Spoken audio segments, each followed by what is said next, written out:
नमस्कार दोस्तों, SS education hub में आपका फिर से स्वागत है। तो अपना जो टॉपिक चल रहा है भाई वो है प्रॉफिट एंड लॉस, यानी लाभ और हानि। प्रॉफिट एंड लॉस, ठीक है। तो प्रॉफिट एंड लॉस के हम कुछ क्वेश्चन कर चुके हैं, 2 क्लास अपनी हो चुकी है, ठीक है। तो आज की क्लास का अपना पहला क्वेश्चन, ज्यादा समय ना बर्बाद करते हुए, पहला क्वेश्चन क्या कह रहा है। एक दुकानदार 3 नींबू 2 की दर से खरीदता है। सेम पीछे जो टाइप हमने अभी करके छोड़ी है उससे थोड़ा सा एक लेवल और ऊपर का क्वेश्चन है। बस 3 नींबू 2 की दर से खरीदता है, यानी एक साइड अपन क्या रखेंगे, इसका रुपए, एक साइड क्या है जी, क्वांटिटी। 3 नींबू 2 की दर से, यानी 2 रुपए में कितने नींबू खरीद रहा है, 3 नींबू, तथा उतने नींबू 3 में 2 की दर से बेचता है, यानी 3 रुपए में 2 की दर से बेचता है। क्वांटिटी क्या करेंगे, क्वांटिटी कर लेंगे इक्वल।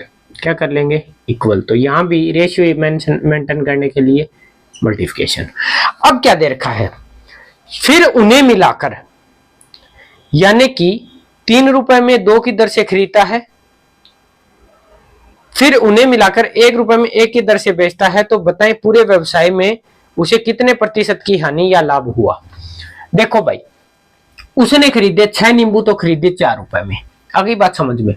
9 रुपए में फिर खरीदे 6 नींबू, यानी कि 4 और 9 टोटल रुपए उसने कितने लगाए, 13। कितने नींबुओं पे लगाए, 6 और 6 12 नींबुओं पे, आगे बात समझ में। 12 नींबुओं पे लगाए और कह क्या दिया कि उसने 1 रुपए में 1 नींबू बेच दिया। 1 रुपए में कितना नींबू बेचा है, 1 नींबू बेचा है उसने, आगे बात समझ में। 1 रुपए में 1 नींबू बेचा। यहां अपने पास नींबू की क्वांटिटी कितनी है, 12, यानी 12 के 12 नींबू उसने बेचे हैं कितने रुपए में भाई, 12 रुपए में। खरीदा उसने कितने में, टोटल 13 में। बेचा उसने कितने में, 12 में। 1 रुपए का लॉस हुआ। 1 रुपए का लॉस किसके ऊपर हुआ है, 13 के ऊपर। इनटू में कर देंगे 100, तो कितना हो जाएगा, 13 7 91, 9/13% का क्या हुआ है, लॉस, यानी कि उसे नुकसान हुआ है भाई मेरे, कि वो लाया 13 रुपए में 12 नींबू, बेच दिए उसने 12 रुपए में 12 नींबू, तो 1 रुपए का नुकसान हुआ है 13 के ऊपर। तो 7 सही, 9/13%। नोट कर लीजिएगा इस चीज को।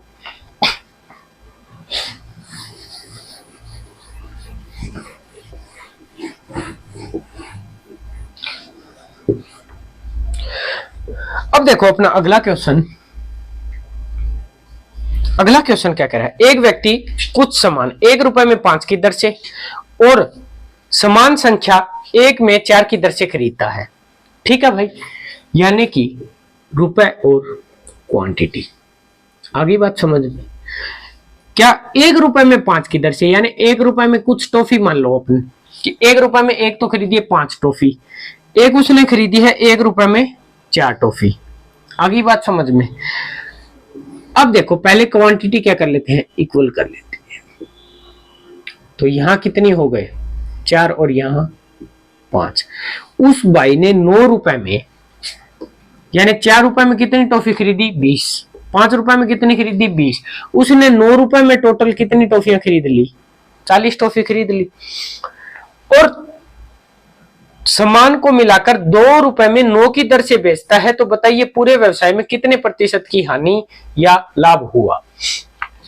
बेच किस दर में रहा है वो, 2 रुपए में 9 टॉफी बेच रहा है, 2 रुपए में 9 टॉफी। वो लाया 9 रुपए में 40 टॉफी, बेच रहा है 2 रुपए में 9 टॉफी। हम कह रहे हैं भाई क्या, क्वांटिटी इक्वल कर लो। क्या कर लो, इसमें भी क्वांटिटी इक्वल, कि वो लाया भाई 400, 9 चौका 36, 360 टॉफी, और यहां भी कितनी, 360। अब देखो 9 और इंटू में रेशियो मेंटेन करने के लिए कितना हो गया, इंटू में 40। अब देखो भाई कि वो भाई साहब लेके आए, हम यहाँ पे देखेंगे, वो भाई साहब लेके आए 81 रुपए में कितने टॉफियां लेके आए, 360। अब वो 360 टॉफियां उन्होंने बेची कितने में है, 80 रुपए में।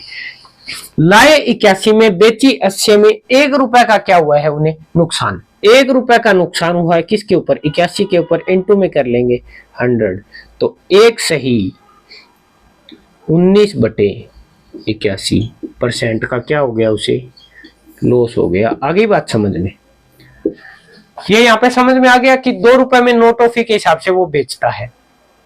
40 टॉफी करनी है, तो अपन क्या करेंगे, क्वांटिटी इक्वल करेंगे। क्वांटिटी इक्वल करेंगे तो गुणा में 40 और गुणा में 9, यानी 360 टॉफी खरीदी उसने 81 रुपए में। 81 रुपए में कितने खरीदी, 360।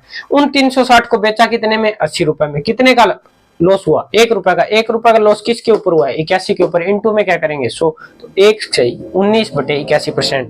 नोट करिएगा इस चीज को।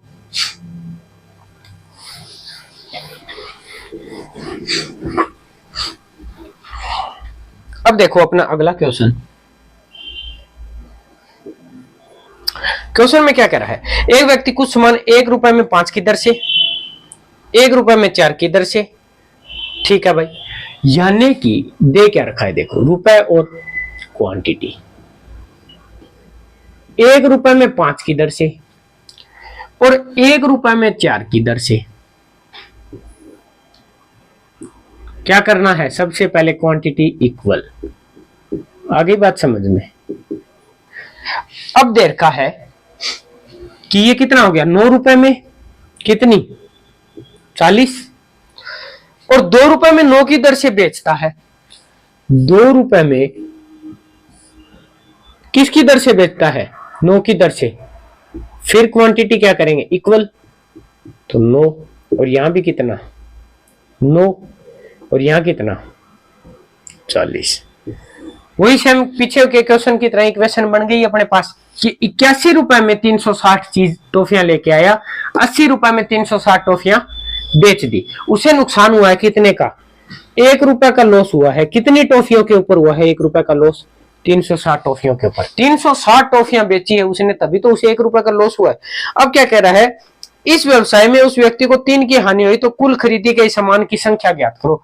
यानी 1 रुपए का लॉस हो रहा है उसे 360 के ऊपर। किसके ऊपर, 360 के ऊपर।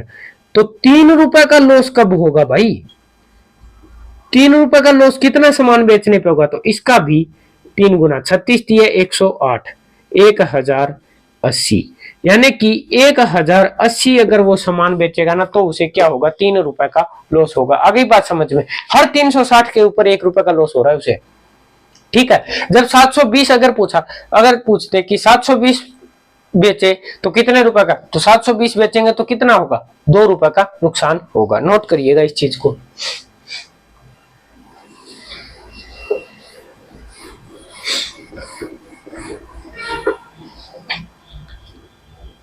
अब देखो अपनी इसी के अंदर नेक्स्ट टाइप,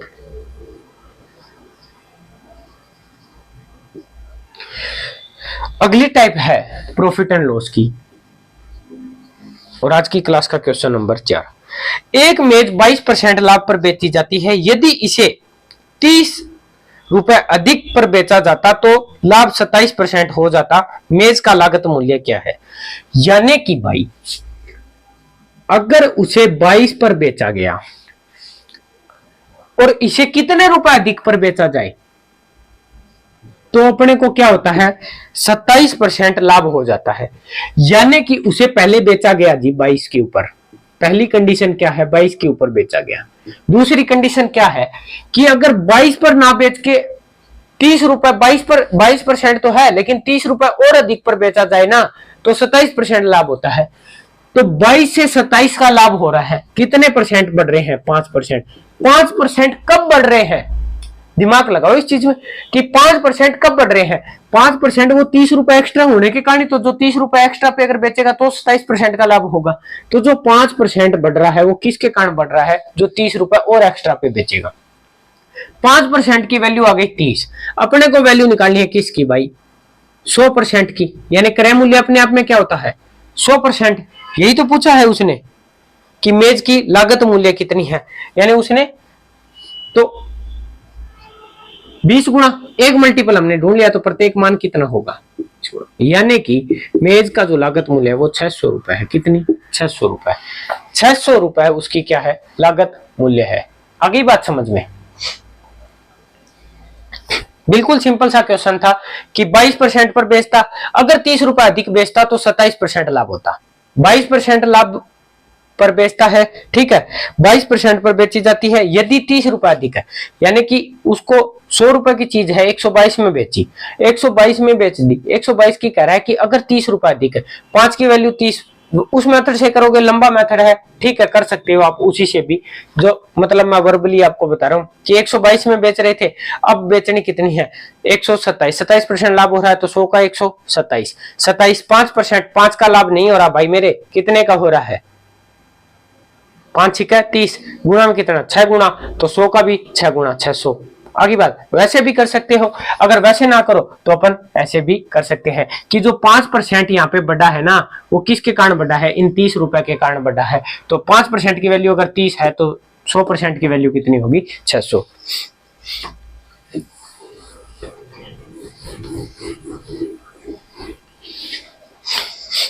अब आ जाओ अपने नेक्स्ट क्वेश्चन के ऊपर। अगला क्वेश्चन क्या कह रहा है, एक व्यक्ति एक मेज को बेचता है, मैंने उसे इस टेबल के लिए कुछ धनराशि का प्रस्ताव रखा जो कि उस मेज की कीमत से 12% कम था। यानी कि आपके पास कोई टेबल है, वो आप लेके आए 100 रुपए की, यहाँ पे एग्जांपल से समझो, आप लेके आए उस चीज को 100 रुपए में, ठीक है भाई, आप लेके आए 100 में, मैंने पूछा कि भाई ये टेबल मेरे को चाहिए, आप बेच रहे हो, बोले हाँ। मैंने क्या बोला आपको कि मैं इसके आपको 88 रुपए दे दूंगा। कितने रुपए दे दूंगा 88, यानी कितने % कम दे रहा हूं, आप लेके आए थे उससे भी 12% क्या कर रहा हूं और कम कर रहा हूं, यानी आपको तो नुकसान कर रहा हूं। लेकिन आपने क्या कहा कि उसने यह प्रस्ताव ठुकरा दिया, आपने इस प्रस्ताव को ठुकरा दिया और मैंने फिर इसे 680 रुपए अधिक देने का प्रस्ताव रखा जो कि उस कीमत से 5% अधिक था। तो बताएं मेज का मूल्य कितना है। यानी कि भाई आपने कहा कि आप 88 रुपए मत दो, आप उससे 680 रुपए, यानी 680 ना मानो, एक बार आप मान लो कि आपने बोल दिया मेरे को कि आप मेरे को 105 रुपए दे देना, ठीक है। ये 105 यानी गैप कितना का हो गया 12 5 17 रुपए का, आप कह देते कि 17 रुपए आप एक्स्ट्रा और दे देना, तो आपको मैं ये दे सकता हूं। उसको क्या हुआ, जब अगर वो मैं अगर आपको 17 रुपए और देता, मैंने कहा चल ठीक है मैं 88 देने की बात कर रहा था, अब मैं आपको 105 रुपए दूंगा, तो आपको कितने प्रॉफिट हो गया, 5% का प्रॉफिट हो गया या नहीं हो गया। यही कह रहा है कि अगर 12% कम दे रहा था तो उसने ठुकरा दिया, उसने कहा कि तुम 680 रुपए अधिक दो, 680 जितने आपने बोले हैं उससे 680 अधिक दो, तो 680 अधिक देंगे तो अपने को 5% क्या मिलेगा, प्रॉफिट मिलेगा। तो बताइए मेज का मूल्य कितना था, यानी कि 5% क्या मिलेगा उसे प्रॉफिट। यही तो दे रखा है क्वेश्चन में कि उसकी कीमत से 5% अधिक था, 5%। अब देखो 5% कीमत से अधिक हो गया, कीमत मान लो कुछ भी थी, जो भी हो, मैंने 12% कम बोला, 12% कम बोला, उसने क्या किया कुछ रुपए बताए जो 5% अधिक पे जा रहे थे। 12 तो ये कवर करके आया है, 5 आगे वाले टोटल कितना % भाई 17%। कितना %, 17%। उसने वैल्यू 17% की कितनी दे रखी थी, उसने 17% का दाम बोला था जी 680 रुपए, यानी कि 1% की वैल्यू कितनी हो गई 40, तो 100% की वैल्यू क्या हो जाएगी 4000, कितनी हो जाएगी 4000। आगे बात समझ में कि मैं उसको 12% नुकसान पहुंचा रहा था और उसने कुछ रुपए ऐड किए और कुछ रुपए ऐड करके 5% प्रॉफिट पे चला गया, तो 12 वो और 5 वो कितना कवर किया 17%, 17% कितने 680 के बराबर, तो 1% के बराबर 40, तो 100% के बराबर 4000। नोट कर लीजिए इस चीज को।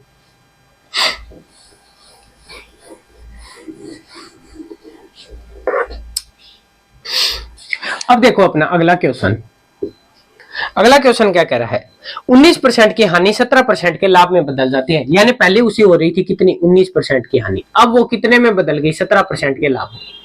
अब देखो 19 की हानि 17% में बदल गई, यानी कितना % उसके प्रॉफिट बढ़ा है 36%। क्या कह रहा है, जब विक्रय मूल्य में 162 की वृद्धि हो जाती है तो वस्तु का क्रय मूल्य क्या होगा। देखो पहले वो बेच रहा था किसी चीज को 19% की हानि पर, फिर उसने क्या किया 162 रुपए बढ़ा दिए, कितने रुपए बढ़ा दिए 162 रुपए, कितने रुपए बढ़ा दिए 162 रुपए, तो उसे 17% का क्या हो गया भाई लाभ हो गया। तो यानी कि 19 से 17 पहले हानि चल रही थी, हानि पहले कवर हुई क्रय मूल्य पे आई, फिर 17% का लाभ भी हो गया, तो कितना 36%, 162 रुपए बढ़ने पे कितने 36% की वैल्यू कितनी आ गई अपने पास 162। तो 1% की अगर वैल्यू पूछी जाए तो 162 बटे 36, और अपने को निकालना क्या है, क्रय मूल्य। क्रय मूल्य अपने आप में क्या होता है, 100%। तो 162 बटे 36 गुणा में कर लेंगे क्या, 100। 4 से जाएगा 25, 4 से जाएगा 9, 9 एकम 9, 9 एकम 9, बच गया कितना, 72, 8 नीम 72, 18 गुणा 25, तो 25 8 है 200, 0 2, 25 एकम 25 और 2 नहीं, 25 8 है 200, 200 का 0 20 बच गया, 25 एकम 25 और 20 45, 450 रुपए। कितने, 450 रुपए। नोट कर लीजिएगा इस चीज को।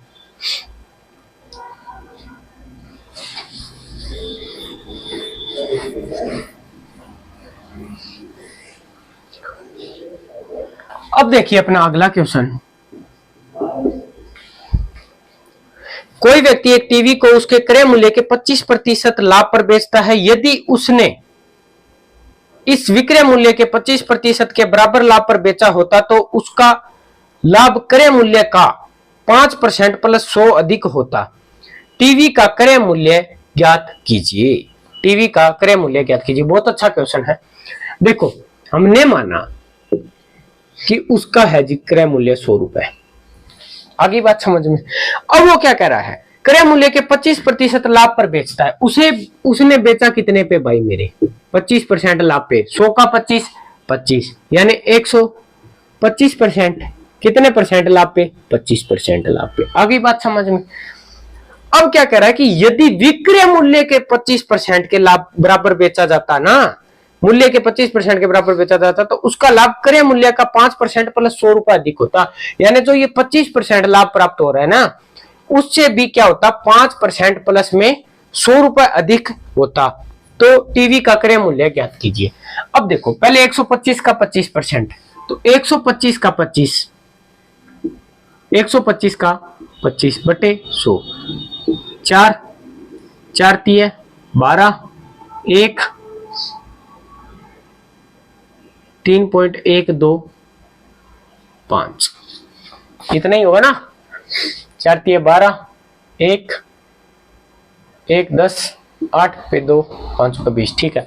31.25, कितना, 31.25%, यह ले सकते हैं अपन 31.25। अब देखो कि इनका जो परसेंटेज आ जाएगा, तो अगर परसेंटेज ना देखें तो 31.25, अगर पैसे में देखेंगे तो 25%।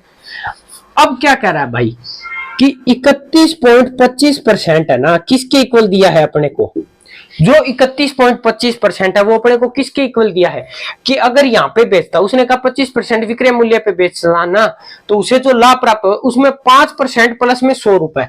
तो पहले कितना लाभ प्राप्त हो रहा था, उसे 25 रुपए का लाभ प्राप्त हो रहा था। ये आई बात समझ में। पहले उसे 25% के हिसाब से 25% का लाभ प्राप्त हो रहा था।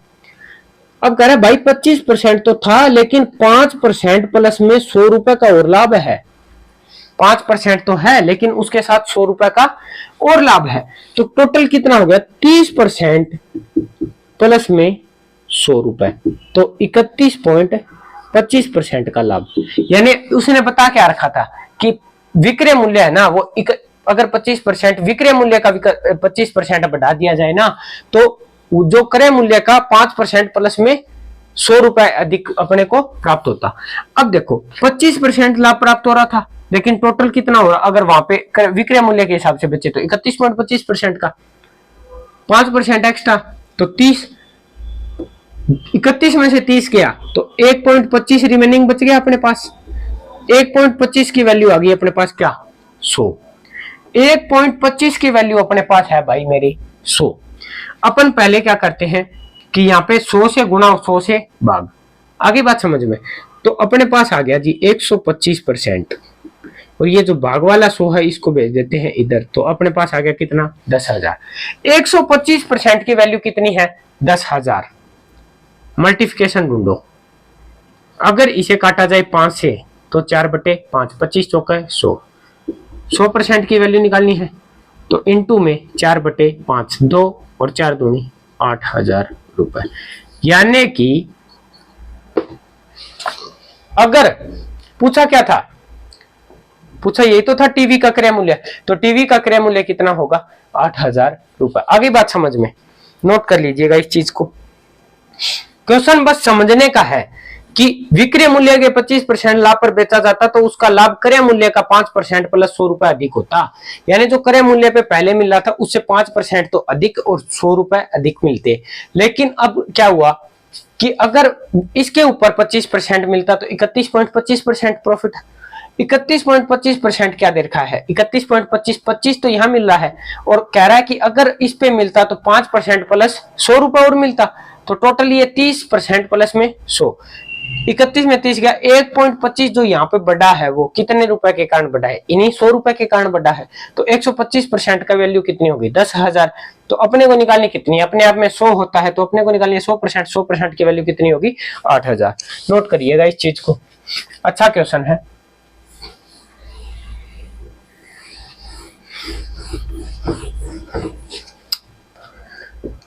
अब देखिए नेक्स्ट क्वेश्चन।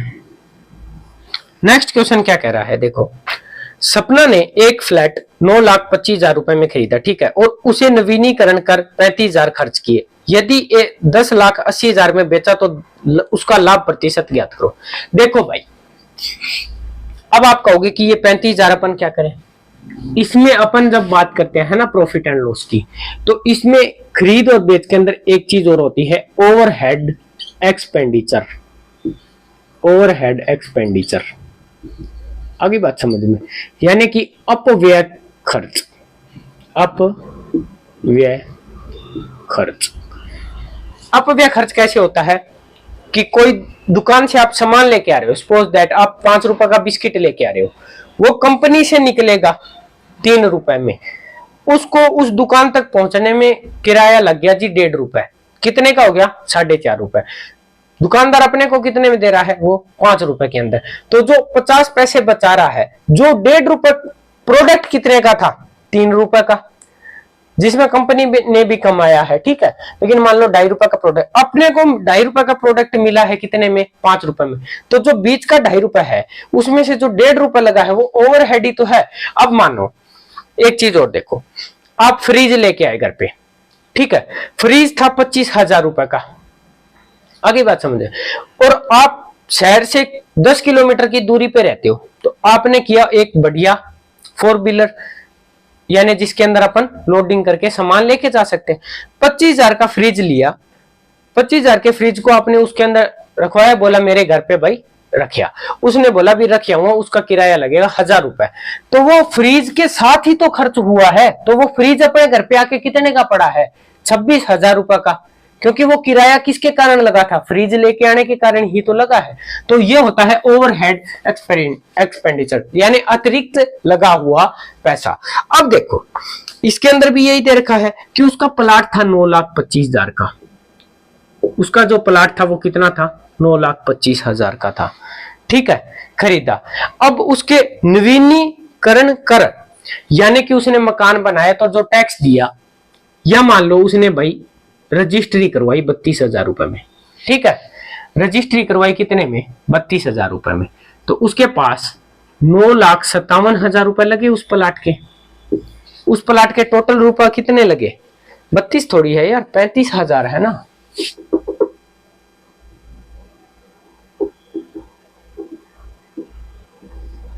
$9,60,000, कितने, 9,60,000। अब कह रहा है कि 10,80,000 में बेचा तो उसे लाभ, यानी 9,60,000 का तो लिया था और बेचा कितने में भाई, 10,80,000 में बेच दिया, ठीक है, रजिस्ट्री तैयार करवा के, ठीक है।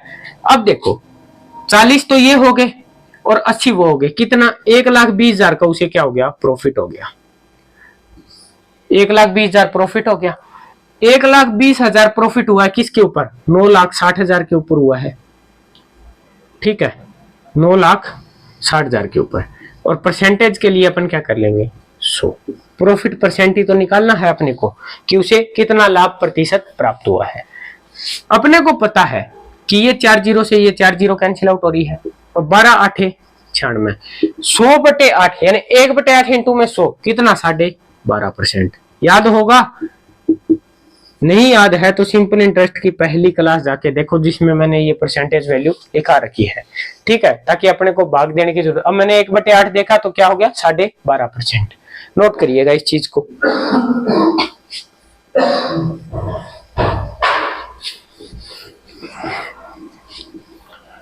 ओवरहेड एक्सपेंडिचर वही होता है कि किसी सामान पे लगा हुआ अतिरिक्त कर या खर्च या जो भी है अपना, ठीक है, यानी अतिरिक्त जो पैसा लगता है उसी चीज को लाने में।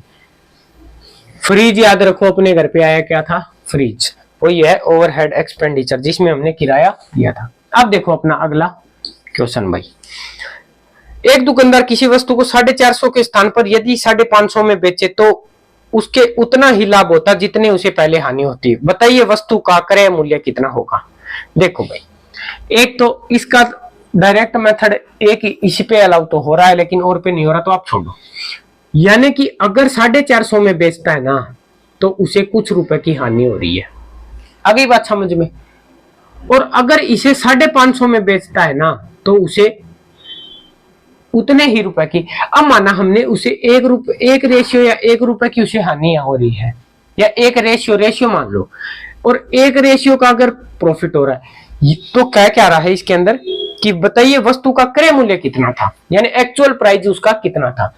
अब मैंने आपको एक चीज बताई थी कि अगर वो 450 में बेचता है तो उसे 1 रुपए का क्या हो रहा है, लॉस हो रहा है। अगर वो किस में बेचता है, 550 में, तो उसे 1 रुपए का प्रॉफिट। यानी कि सेलिंग प्राइस की बात चलिए, और सेलिंग प्राइस में प्रॉफिट क्या होता है, माइनस, और लॉस क्या होता है, प्लस। अब देखो, अगर भाई साहब कंडीशन क्या होती है, इक्वल कंडीशन दे रखी है कि दोनों को बराबर लाभ और बराबर हानि। अगर 450 में बेचता है तो जितने रुपए का हानि हो रही है ना, 550 में बेचने पर उतने ही रुपए का लाभ हो रहा है। तो अगर 550 में क्या, 450 में बेचने पर क्या हो रहा है, लॉस हो रहा है। कितना हो रहा है, 1 रेशियो का लॉस हो रहा है मान लो, या 1 रुपए का लॉस हो रहा है। ठीक है, अब देखो 1 रेशियो का लॉस हो गया, लॉस होने का मतलब प्लस, यानी 450 में अगर कुछ पैसा जोड़ दे तो अपने पास आ जाएगा क्या, क्रय मूल्य, एग्जैक्ट जो क्रय मूल्य था। सेम कंडीशन क्या बन रही है कि भाई, अब मैं वो इक्वेशन 2 बना के नहीं दिखा रहा कि ये कॉस्ट प्राइस है, फिर उसको भी कॉस्ट प्राइस के इक्वल बना के फिर बोले दोनों इक्वल है तो इक्वल रख दो। डायरेक्ट देखो, डायरेक्ट इक्वल रख सकते हैं कि 550 में बेचता ना तो उसे 1 रेशियो का ही लाभ होता। ये तो दे रखा है कि बराबर हानि हो रही है और बराबर ही लाभ हो रहा है। तो देखो इसको अगर इधर लेके जाएंगे तो कितना हो जाएगा, 2r, और 550 में से 450 चले जाएंगे तो कितना बचेगा, 100। तो r की वैल्यू अपने पास कितनी आ गई, 50। r की वैल्यू 50 है तो कौन सी इक्वेशन में ही रख दो, बात वही है कि 450 प्लस में 1 आ रहा है तो 50 इज इक्वल 500। यानी वस्तु का जो क्रय मूल्य है, जो सीपी है, वो कितनी होगी, 500 रुपए। बिल्कुल सिंपल सा क्वेश्चन है, बस समझने की बात है, नोट करिएगा।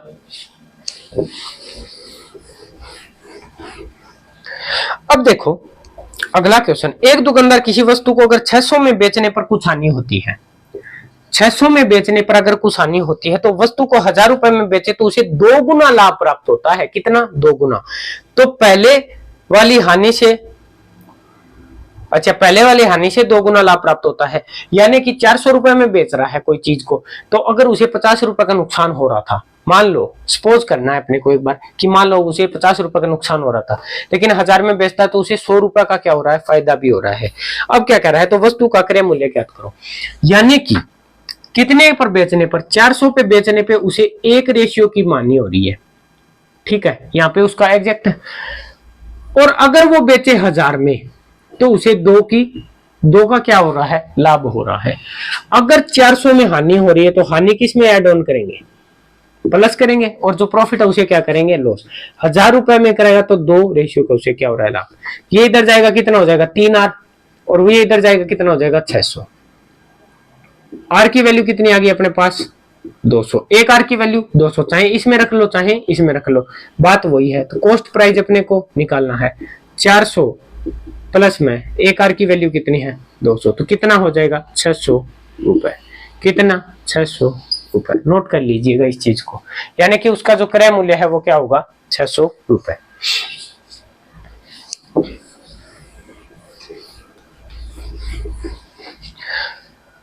अब देखो भाई मेरे अगला क्वेश्चन, अगला क्वेश्चन क्या कह रहा है, एक दुकानदार किसी वस्तु को 69 के स्थान पर अगर 78 में बेचे तो उसे पहले से होने वाले लाभ से 2 गुना लाभ होता। वस्तु का क्रय मूल्य ज्ञात करो। यानी कि उसे पहले से होने वाले लाभ के 2 गुना लाभ होता। दोनों में क्या हो रहा है भाई, दोनों में प्रॉफिट हो रहा है। यानी कि 69 पर बेचने पे अगर उसे लाभ हो रहा है ना, तो 78 में उसे बेचने पे 2 गुना लाभ होगा। यानी कि ये है उसका सीपी, ये है उसका सीपी। यहां अगर 1 रेशियो का प्रॉफिट हो रहा है ना इसे, तो यहाँ पे उसे 2 रेशियो का प्रॉफिट होगा। कितने का प्रॉफिट होगा, 2 रेशियो का। अपने को निकालना है तो 69 माइनस 1R प्रॉफिट है तो क्या माइनस 78 माइनस 2R। आगे बात समझ में, दोनों में क्या हो रहा है, प्रॉफिट हो रहा है 2R। ये इधर जाएगा तो कितना बचेगा, प्लस का R अकेला बचेगा, और 78 में से ये जाएगा तो कितना आएगा, 9 ही तो बचेगा। 1 रेशियो की वैल्यू आ गई अपने पास, कितनी, 9। 1 रेशियो की वैल्यू 9 है। अपने को निकालना क्या है, कॉस्ट प्राइस। तो कौन सी इक्वेशन में ही रख लो, 69 माइनस 9 इज इक्वल 60 रुपीज। यानी कि उसका जो एक्चुअल में कॉस्ट प्राइस है वो कितनी है, 60 रुपए। ठीक है भाई, नोट कीजिएगा इस चीज को। ठीक है, तो फिर चलिए आज के लिए अपना इतना ही, बाकी मिलते हैं अगली क्लास में। तब तक के लिए धन्यवाद, thank you, thanks a lot.